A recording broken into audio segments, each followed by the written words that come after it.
Hello students, welcome back to my YouTube channel let's learn with doctor Sarita. Students, आज की class में हम लोग ह्यूमन ग्लैंड के बारे में स्टडी करेंगे, जिसे हिंदी में हम मानव ग्रंथि कहते हैं।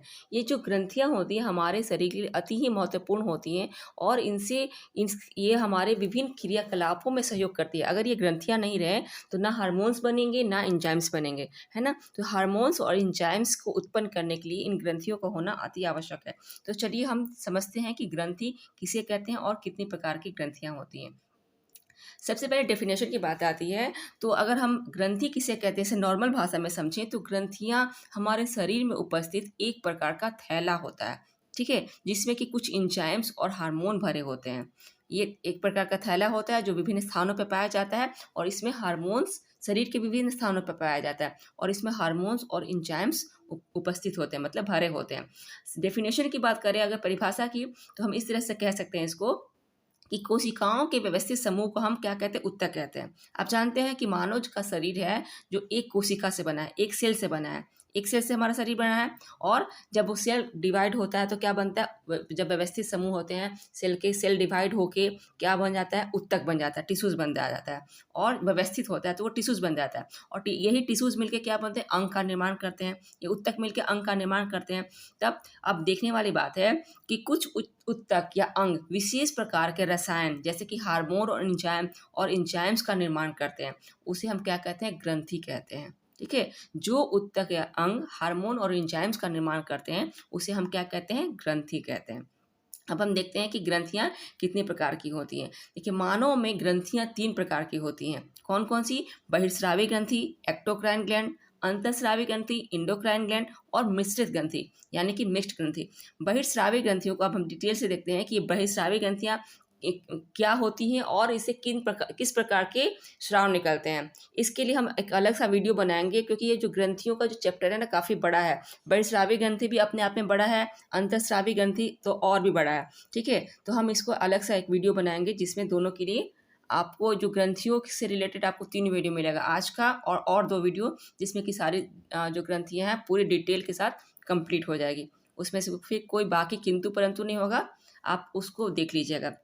अभी हम ग्रंथियों के प्रकार समझ लेते हैं। ठीक है, तो ये ग्रंथियां जो है एक्सोक्राइन ग्लैंड, ठीक है, ये क्या है, एक्सोक्राइन ग्लैंड मानव शरीर में उपस्थित वे ग्रंथियां हैं जो अपने द्वारा बनाई गई या उत्पन्न की गई रसायनों को क्रियास्थल तक पहुंचाने के लिए नलिकाओं का प्रयोग करती हैं। वो क्या है, बहिर्स्रावी ग्रंथि होती है। बहिर्स्रावी यानी कि बाहर की तरफ जो स्रावित हो रहा है, शरीर से बिल्कुल बाहर नहीं, लेकिन शरीर से स्रावित हो रहा है बाहर की तरफ, जिसको हम देख सकते हैं। इसकी एक विशेषता होती है कि इसको हम देख पा रहे हैं, हमारे शरीर से क्या निकल रहा है, बहिर्स्रावी ग्रंथि से क्या निकलता है, इसको हम देख सकते हैं। और ये बहिर्स्रावी ग्रंथियां होती हैं जो अपने का जो मटेरियल ये निकाल रही हैं अपने द्वारा, उसको कार्यस्थल तक पहुंचाने के लिए ये नलिकाओं का प्रयोग करती हैं, इसलिए इसको नलिका युक्त ग्रंथि भी कहा जाता है।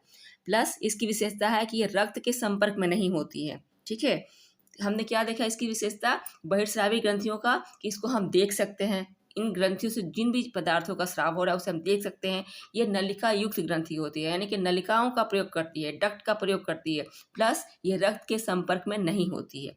इनकी 3 विशेषता है। अब उदाहरण के रूप में देख लीजिए, जैसे आंसू हुआ, लार, मोम, मूत्र, आंख, कीचड़, पसीना, आंख का कीचड़, पसीना, मानव शुक्राणु, ये क्या है, ये बहिर्स्रावी ग्रंथियों से ही स्रावित होती हैं। ठीक है, ये बहिर्स्रावी ग्रंथियों से स्रावित होती है। जैसे कि मान लीजिए आंसू है, ठीक है, आंसू में खून का संपर्क हो रहा है, रक्त का, लार में भी रक्त का संपर्क नहीं हो रहा, दिखता है रक्त, मूत्र में भी नहीं, मोम जो कि हमारे कान से निकलता है जिसको वैक्स कहते हैं, आंखों का कीचड़, कहीं भी आपको ब्लड का नामो निशान मिल रहा है, पसीना, मानव शुक्राणु, कहीं भी आपको रक्त नहीं मिलेगा। ठीक है, तो इसलिए ये रक्त के संपर्क में नहीं होती हैं।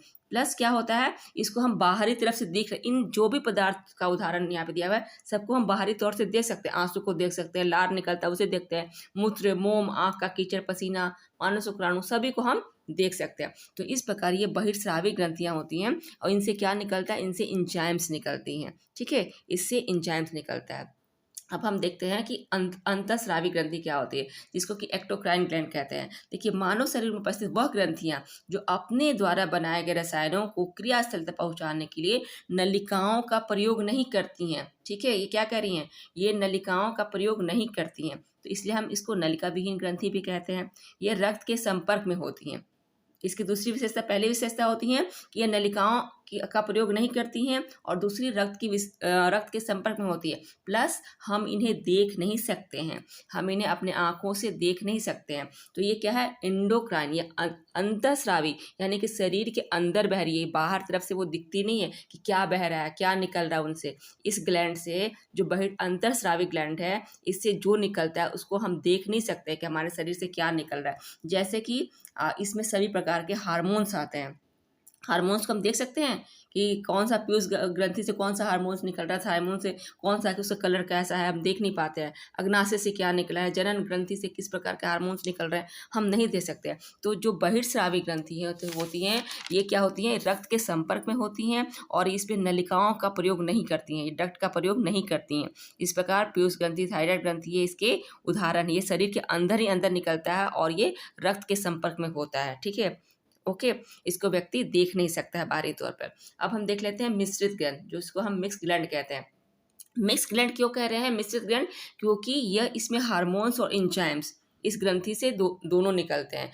वह ग्रंथि जिससे हार्मोन और एंजाइम्स दोनों निकलते हैं उसको क्या कहते हैं, उसको मिश्रित ग्लैंड कहते हैं। ठीक है, तो इस प्रकार उदाहरण के रूप में हम पैंक्रियाज को लेते हैं। देखिए, पैंक्रियाज एक मिश्रित ग्रंथि है। पैंक्रियाज से क्या निकलता है, हार्मोन भी निकलता है, और हार्मोन्स क्या है, जो हमने पढ़ा था हार्मोन्स वाले चैप्टर में पढ़ा था हमने कि लाइपेज, एमाइलेज, पाचन वाले चैप्टर में हमने पढ़ा था कि डिटेल से पढ़ा था कि लाइपेज, एमाइलेज और ट्रिप्सिन कहाँ निकलता है, पैंक्रियाज से तो निकलता है, और पैंक्रियाज से क्या निकलता है, इंसुलिन भी निकलता है। ठीक है, तो इस प्रकार पैंक्रियाज क्या है, ये मिश्रित ग्लैंड है, ये मिश्रित ग्रंथि है ना। तो इस प्रकार ये हमने आज के क्लास में देखा कि ग्रंथि किसे कहते हैं तथा कितने प्रकार के होती हैं, और उनके हमने विशेषताएं भी देखी कि अंतःस्रावी ग्रंथि से क्या निकलता है, क्या उसकी विशेषता है, और बहिर्स्रावी ग्रंथि से क्या निकलता है, उसकी क्या विशेषता है, प्लस हमने मिश्रित ग्रंथि के बारे में देखा। नेक्स्ट क्लास में हम पढ़ेंगे अंतःस्रावी ग्रंथि के बारे में, डिटेल से पढ़ेंगे, क्योंकि वो लंबा चैप्टर, बहुत सारी